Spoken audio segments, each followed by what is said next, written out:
¿Cómo están? Vamos a dar inicio a las clases de fiebre de origen desconocido y convulsiones febriles, temas relacionados unos entre sí, ¿no? Vamos a comenzar con el tema de fiebre. Definamos fiebre, es la elevación de la temperatura corporal por encima de los niveles normales y que ocurre en respuesta a un estímulo biológico específico, mediada y controlada por el sistema nervioso central. Nosotros podemos tener diferentes manifestaciones de la fiebre, o sea, muchos diferentes registros de la fiebre que van a depender de dónde lo tomemos, ¿no? Entonces, la temperatura oral es normal hasta 37,6, la axilar 37,2, la rectal 38 y menores de 2 meses puede ser considerado normal una temperatura de 38. Sin embargo, como lo dice el continuo de la vida, la temperatura normal se considera fiebre cuando la temperatura axilar es igual o mayor a 38. Entonces, manejemos ese concepto. Vamos a las definiciones. Además de definir la fiebre como tal, existen otros términos como la fiebre sin foco, la fiebre ficticia, la fiebre de origen desconocido, de los cuales los más importantes que vamos a hablar ahora es la fiebre sin foco, que es una enfermedad aguda que se presenta en el tiempo de 72 horas o hasta 72 horas de evolución, en la que no se puede establecer la causa a pesar de hacer un diagnóstico y un examen físico y una anamnesis adecuada. La mayoría de los casos de la fiebre sin foco en pediatría es de etiología viral y se autolimita. En menores de 3 meses, como todo en los menores de 3 meses, puede tener una presentación más grave y en este caso sí tiene una etiología bacteriana. Volviendo a hablar de la fiebre en general, corresponde al 30% de todas las consultas pediátricas. En realidad la fiebre es en relación a las patologías, la fiebre como síntoma es una de las causas más importantes de consulta y que genera más ansiedad a los padres, por lo que llevan a sus niños con mucha frecuencia a la consulta. Y también es una causa importante de hospitalización en el menor de 5 años. La fiebre generalmente es de causa infecciosa y cuando hablamos de infecciosa puede ser por virus o por bacterias, dependiendo la edad. En los menores de 5 años más de etiología viral y en los mayores más de etiología bacteriana. Pero también tenemos otras causas como en el caso de los recién nacidos, la deshidratación, ya sea por un sobreabrigo o por una mala técnica de lactancia, puede provocar fiebre y se corrige no con antitérmicos, sino una vez que el paciente se haya hidratado y va mejorando. Entonces, mucho cuidado con el sobreabrigo, y en el recién nacido tenemos que explicar a la mamá, tenemos que tener la seguridad que cuando el bebé se vaya a la casa tenga un buen patrón de succión. Causas más raras, los trastornos endocrinos y trastornos de la transpiración, enfermedades autoinmunes y neoplasias, que estas están más relacionadas con fiebre de origen desconocido que con la fiebre propiamente dicha. Y también cuando nosotros tenemos pacientes que están internados y están recibiendo tratamiento parenteral y de repente están mejor y aparece fiebre, siempre tenemos que descartar flebitis o también pensar en que puede ser una reacción al medicamento. Existe el término fiebre por antibióticos, ¿no? Que son niños que han estado 14, 28 días con antibióticos, estaban yendo bien y de repente tienen fiebre, y no es porque tenga una sobreinfección, una recaída, una infección intrahospitalaria, sino puede ser netamente por el uso prolongado de antibióticos, algo a considerar. Dentro de la patogenia de la fiebre, es importante que ustedes como médicos entiendan y que obviamente con esto hagan entender a los padres que la fiebre tiene un efecto protector. Hasta el momento no hay un solo estudio donde se haya encontrado que la fiebre dañe el organismo.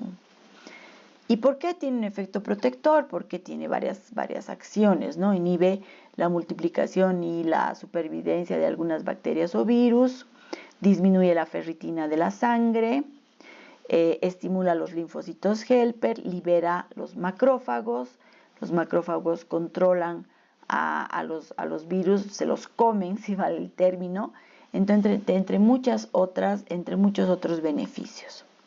Y debemos también aclarar sobre los conceptos erróneos sobre la fiebre, el miedo que tienen los padres a la fiebre, porque alguien le dijo que podría provocar daño cerebral, que podría provocar meningitis, que incluso puede provocar la muerte, ¿no? Hay que explicar a los cuidadores y a los padres que la fiebre indica que algo anda mal y que uno puede tener fiebre en un resfrío, puede tener fiebre en una diarrea, en una neumonía y también en una meningitis, o sea, puede estar presente en enfermedades leves o en enfermedades graves. Y que sí, algunos niños pueden tener convulsiones, obviamente pueden tener convulsiones, pero que eso vamos a hablar más adelante.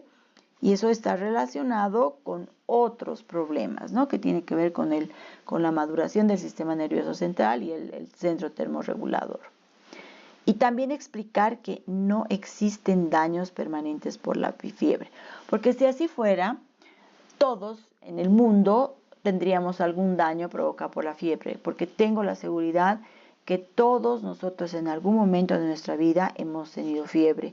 Y estamos aquí, ustedes estudiando medicina y yo dando clases de medicina a ustedes, ¿no? Entonces, eso debemos tomarlo muy en cuenta.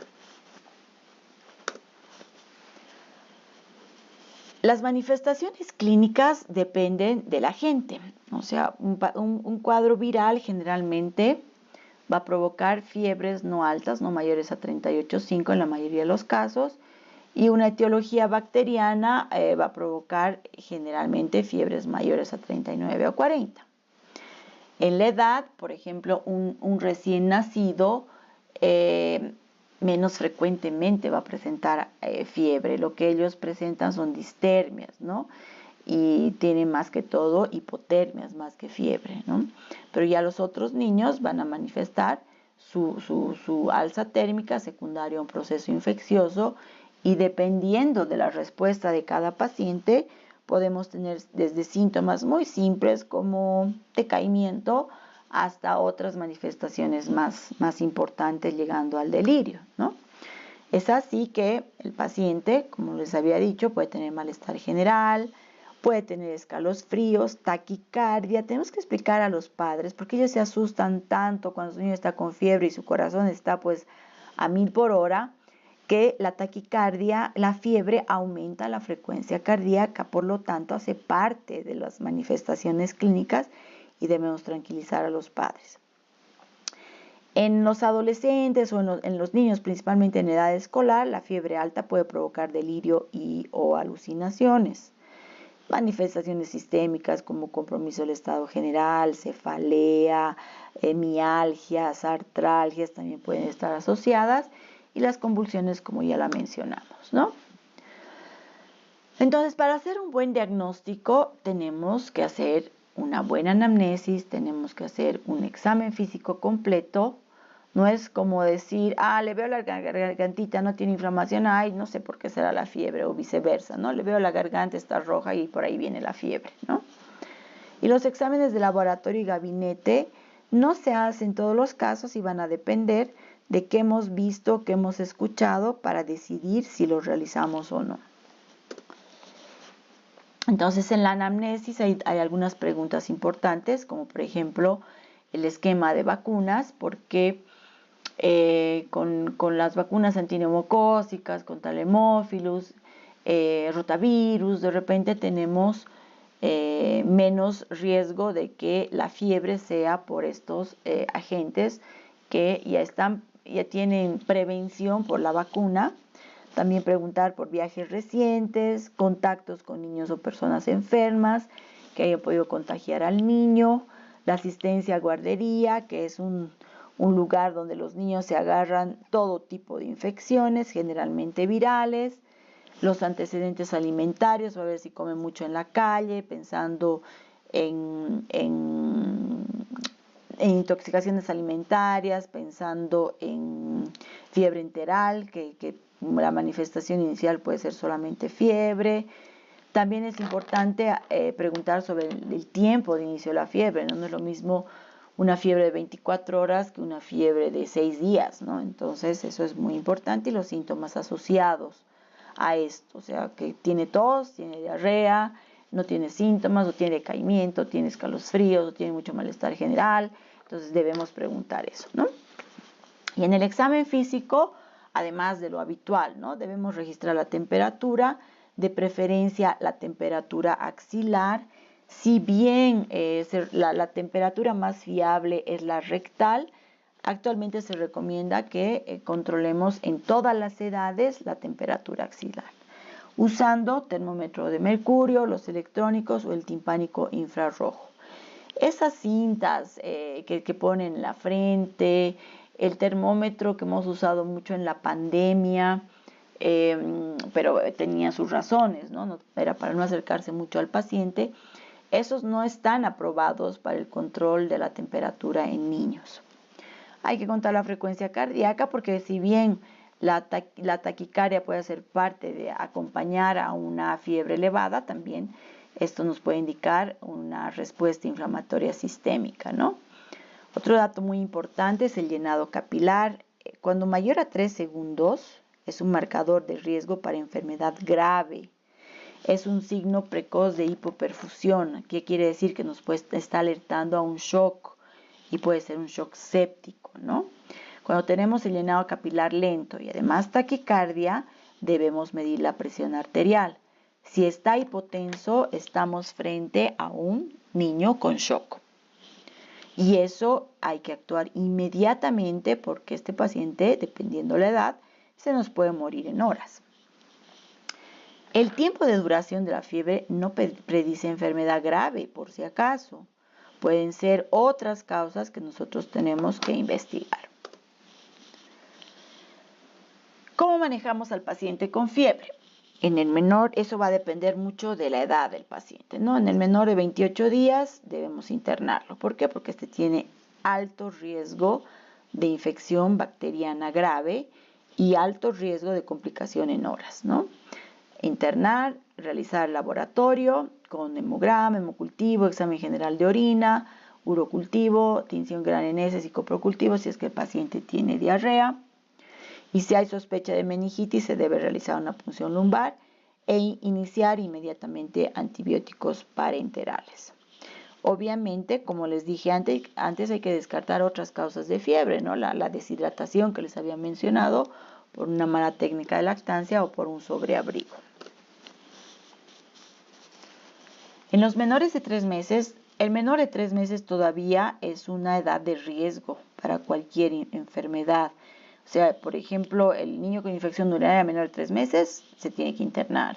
El niño con bronquiolitis menor de 3 meses se tiene que internar. Y el niño con fiebre se tiene que internar, ¿no? Sin embargo, las recomendaciones actuales pueden hacer de acuerdo a nuestra experiencia. Se puede utilizar un antibiótico después de un análisis clínico y un laboratorio para definir el riesgo. Se solicitan exámenes como hemograma completo, hemocultivo, PCR, ego, radiografía de tórax, cultivo de heces, punción lumbar de acuerdo a la edad.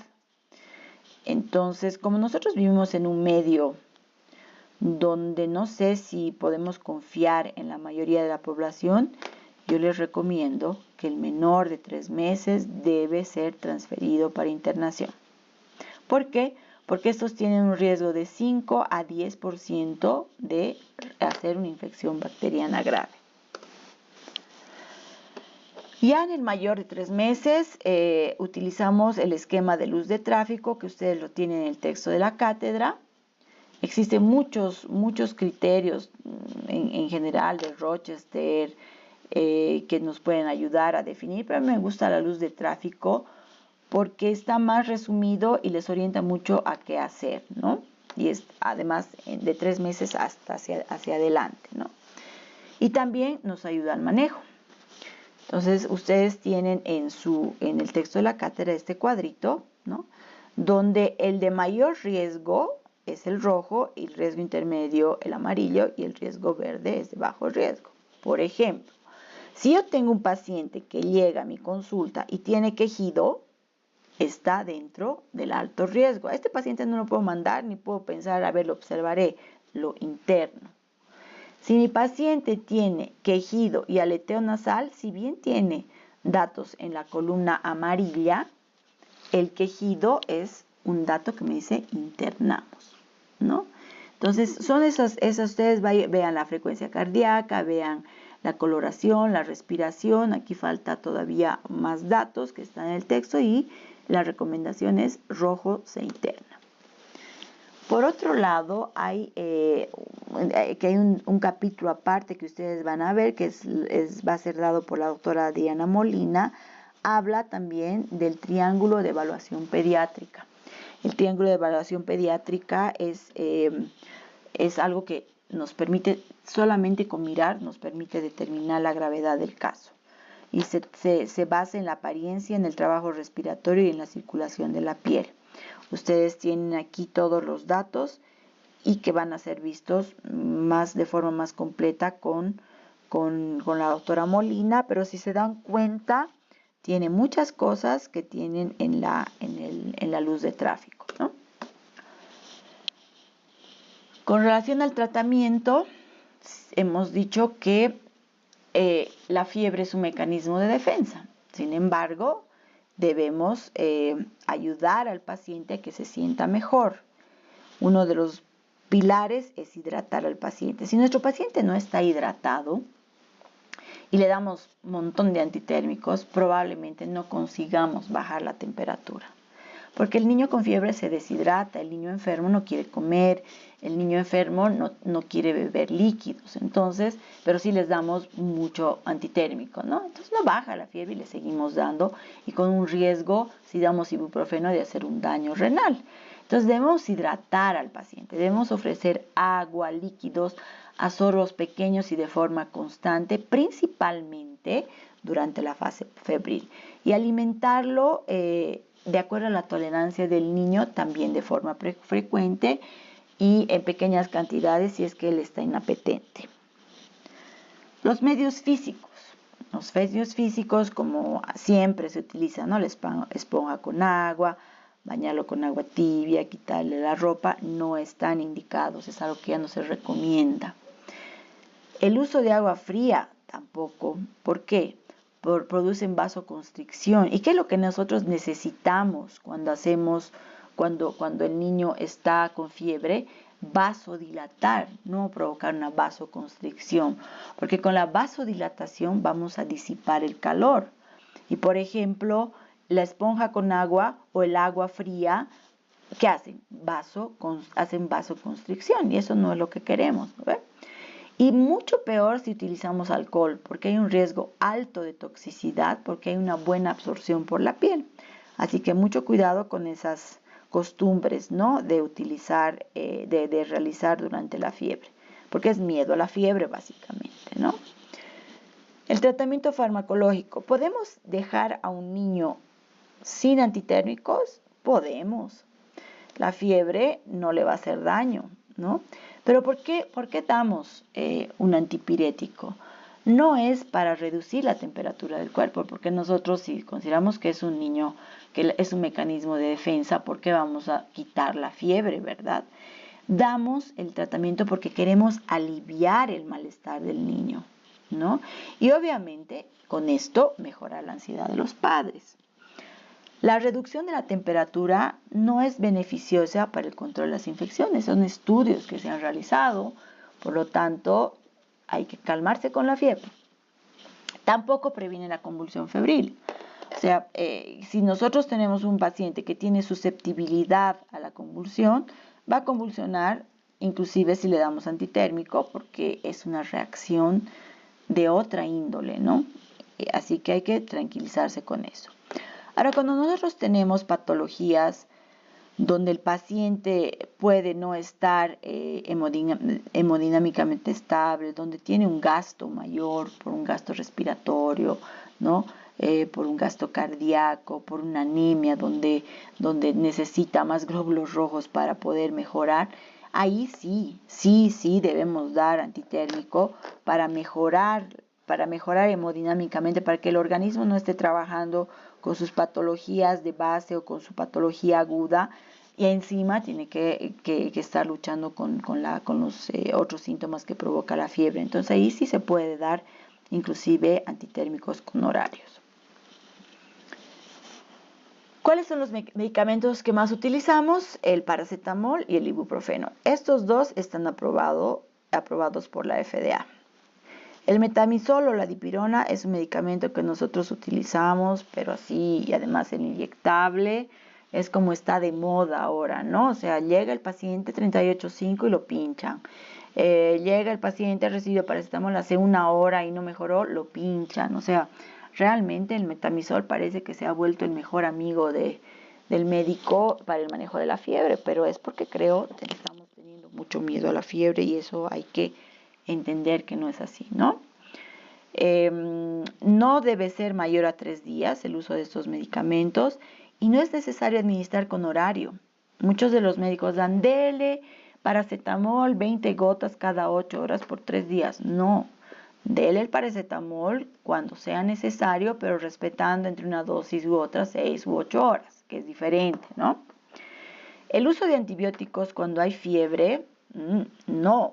El uso de antibióticos está indicado cuando tenemos un proceso infeccioso identificado, porque los antibióticos no son antitérmicos, ¿verdad? Vamos un poquito entonces a los medicamentos más usados, que es el ibuprofeno y el paracetamol. Las dosis en el ibuprofeno son de 5 a 10 miligramos kilo, de preferencia 10, y el paracetamol de 10 a 15. En fiebres leves yo les recomiendo utilicemos de 10 a 12 miligramos, y en fiebres más altas como 39, 39,5, 40, utilizar 15 miligramos por kilo.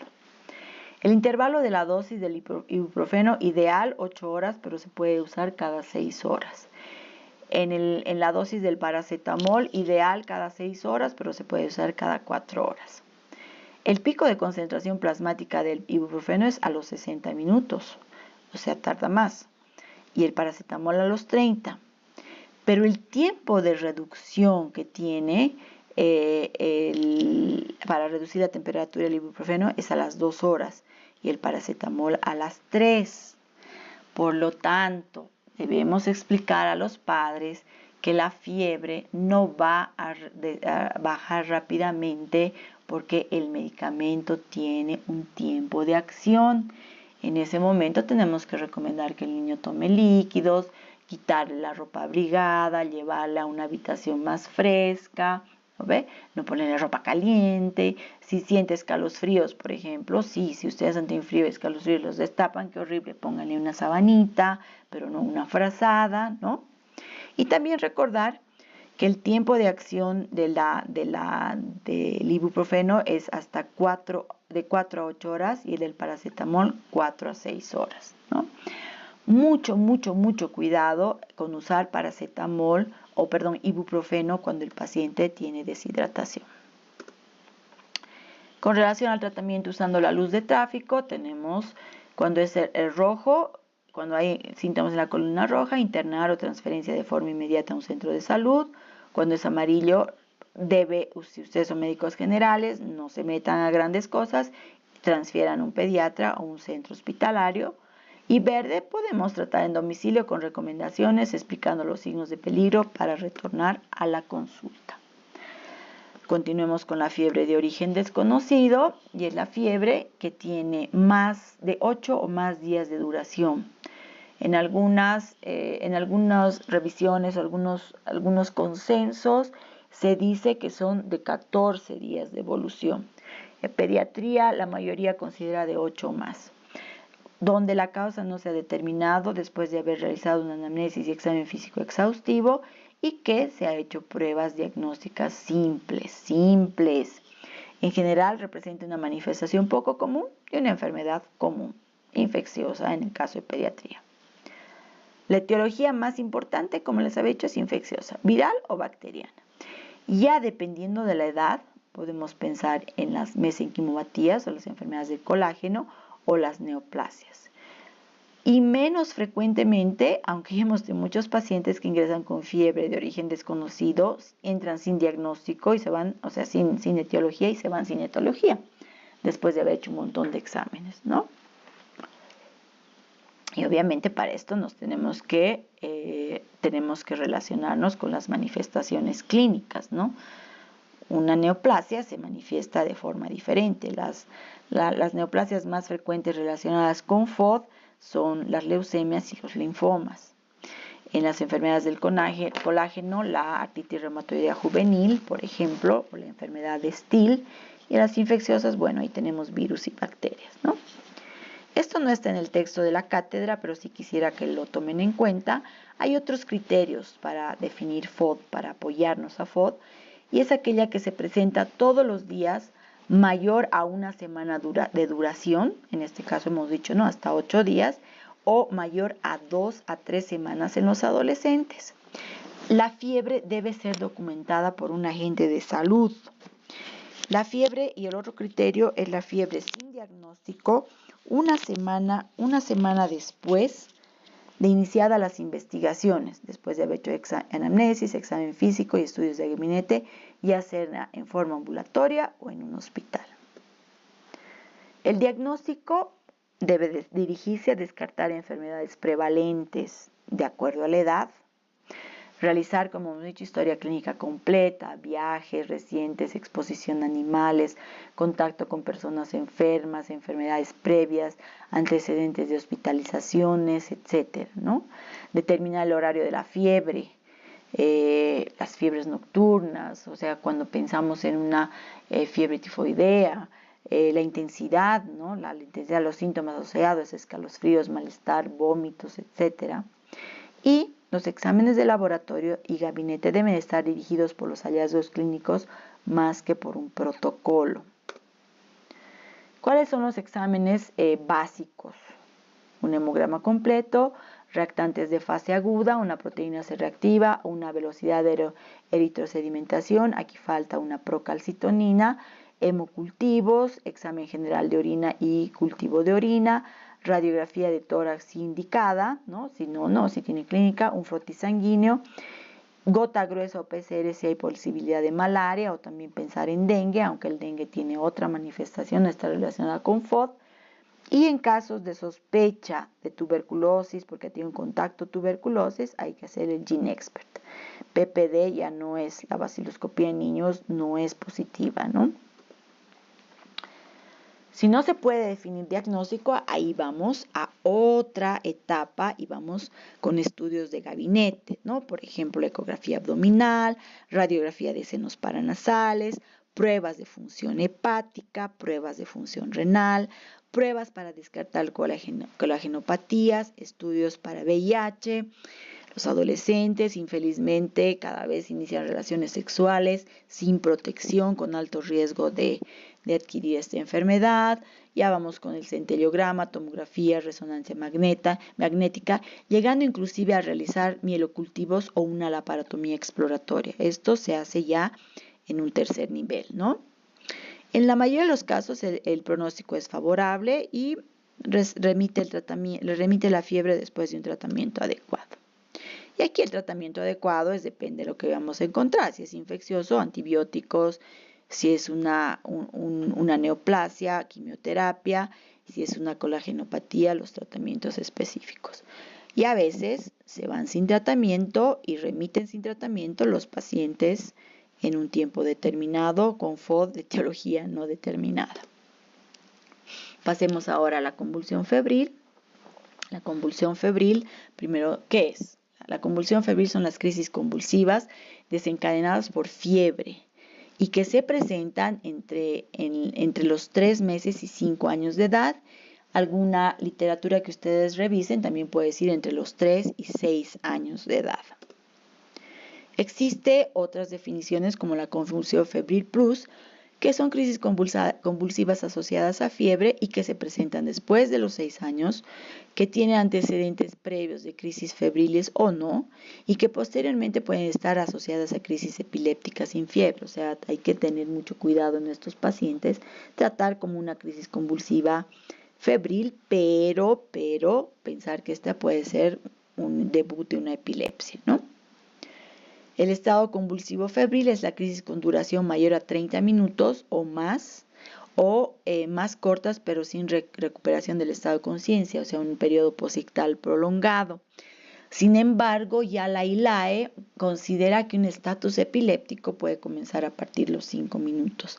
Es algo que debemos analizar porque hay controversias en relación a esto, ¿no? Hablamos de la crisis convulsiva de la ILAE, 5 minutos, pero la crisis convulsiva 30. En todo caso, eso es algo que debemos considerarlo y transferir cuando tenemos estas crisis prolongadas, aunque sean crisis febriles simples. También existen las crisis febriles secundarias, que se presentan en pacientes con lesión neurológica, alteración severa del neurodesarrollo, antecedentes crisis afebriles, antecedentes familiares de epilepsia, que no tienen nada que ver con nuestras crisis convulsivas febriles propiamente dichas.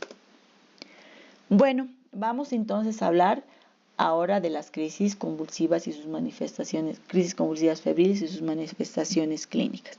Tenemos dos tipos de crisis convulsiva, la simple y la compleja. Cuando decimos que es simple, cuando son crisis de breve duración, menor a 10 minutos, generalmente son generalizadas y tónico-clónicas, ocurre solo una vez durante un periodo de 24 horas y no asociado a una infección intracraneal ni a un disturbio metabólico severo. ¿Qué es importante? O sea, puede tener 2 convulsiones, pero tiene que ser una en 24 horas. Les pongo un ejemplo, puede llegarnos un paciente a las 7 de la mañana con una crisis convulsiva desencadenada por fiebre y presentar al día siguiente a las 5 de la tarde, o sea, más de 24 horas después, otra nueva crisis. Sigue siendo convulsión febril simple. Ya la convulsión febril compleja es una crisis de una duración mayor a 10 minutos, generalmente es focal, con o sin generalización secundaria, y puede estar asociada a la crisis con paresia o parálisis de TOD, que es un posistal que se presenta apenas el 0,4% de los casos, ¿no? Otro dato para considerar es que es recurrente, presenta 2 o más episodios dentro de las primeras 24 horas. Y no es desencadenada en un niño con problema neurológico previo, anormalidad conocida del sistema nervioso central o con una historia previa de crisis afebriles. Debemos hacer diagnóstico diferencial con una epilepsia, también con una disentería por Shigella, el paciente con diarrea y con convulsiones y encima disentería. Debemos pensar que este paciente está convulsionando por efecto de la toxina Shiga y no porque tenga una convulsión febril. Las convulsiones postraumáticas, a veces los niños llegan convulsionando, tienen un hematoma, tienen fiebre y en realidad tiene que ver con un trauma que los padres no avisan. La neurocisticercosis, que es poco frecuente con fiebre, pero sí es focalizada. Infecciones del sistema nervioso central. En realidad, una crisis febril puede ser, que es desencadenada por fiebre, puede estar asociada a una meningitis, por lo tanto siempre tenemos que pensar, siempre debemos descartar esa patología. También masas ocupantes en cavidad craneana, tumores, abscesos, hematomas. Entonces nuestros pacientes pueden convulsionar, son convulsiones tónico-clónicas. Busquen en YouTube crisis convulsivas en niños y ahí ustedes van a ver todos los tipos de convulsiones que puede tener un niño, atónicas, tónico-clónicas, hipertónicas, ausencia, que obviamente no estoy hablando de crisis con fiebre, ¿no? Pero sí para que ustedes determinen estas crisis y puedan conocerlas por lo menos, ¿no? Muy bien, ahora vamos al tratamiento de la crisis, o sea, ya determinamos que tenemos un paciente con crisis febril o cualquier crisis convulsiva y llega a nuestro centro, convulsionando. Entonces, ¿qué tenemos que hacer? Primero, evitar que el niño se lastime, tenemos que asegurar la respiración y evitar la broncoaspiración. Entonces, colocamos al niño de lado y elevamos el cuellito para evitar la broncoaspiración. Iniciamos un diazepam de 0,3 a 0,5 miligramos kilodosis, que puede ser por vía parenteral intravenosa, y si no podemos canalizar una vía venosa, la administramos por vía rectal. Si nosotros vamos a utilizar por vía venosa, les recomiendo que utilicemos a una dosis de 0,3 miligramos kilodosis, y si vamos a utilizar rectal, de 0,5. Siempre administrar en una infusión lenta, porque podemos tener el riesgo de hacer un paro respiratorio, ¿no? Ahora, pacientes con crisis con convulsiones febriles complejas, una vez que se ha controlado la crisis, debemos referir a un especialista. Y si no hay una respuesta al tratamiento, debemos llevar inmediatamente a un hospital al paciente en ambulancia y con oxígeno y con el médico al lado y con un diazepam en la mano para administrar una nueva dosis si es necesario. El tratamiento en relación a las crisis febriles, debemos orientar a los familiares sobre las manifestaciones precoces de la fiebre. O sea, no tenemos que asustarlos, pero tenemos que decirles que sí puede volver a convulsionar y que cuando el paciente tenga fiebre, manejemos la fiebre sin desesperación, porque el paciente puede convulsionar con 38,5 como puede convulsionar con 39. La intensidad de la fiebre no determina la crisis convulsiva, ¿ya? Por lo tanto, debemos tranquilizar a los padres. Debemos tranquilizar a los padres enseñándoles que esta crisis convulsiva no daña el cerebro, porque está relacionada con la falta de maduración del sistema nervioso central, principalmente en el centro termorregulador, que no se adapta a cambios bruscos de la temperatura corporal, y este centro termorregulador, al no adaptarse y al no saber qué hacer, lanza descargas provocando las convulsiones. Por eso es que tiende a mejorar a los 6 meses, a los 6 años, porque después de los 6 años el sistema nervioso central ha terminado su maduración en este aspecto, ¿ya? También debemos recomendar sobre las medidas generales a tomar en caso de la convulsión, ¿no? Poner al paciente con extensión, no meter el dedo, no meter objetos a la boca, considerando que para que no se muerda la lengua, que ese es un hábito muy antiguo, ¿no? Poner al paciente de lado en hiperextensión, y podemos tratar por vía parenteral intravenosa o también por vía rectal. En otros países, como ustedes ven aquí, hay unas peritas, ¿no?, que tienen como enemitas, que tienen el diazepam, y los propios padres pueden administrar el diazepam para controlar la crisis. Medida de mucho cuidado, hay que darle solamente a padres que pueden manejar la situación, porque puede tener efectos secundarios, ¿no? Muy bien, entonces creo que es importante, la fiebre es un signo muy importante, con síntomas asociados también muy importantes que asustan a los padres, y ustedes tienen la tarea, primero, de tranquilizarse, segundo, de ser responsables haciendo una anamnesis y un examen físico adecuado, tercero, ser responsables en no usar indiscriminadamente antibióticos, y cuarto, debemos tranquilizar a los padres. Nos vemos en otras clases. Saludos.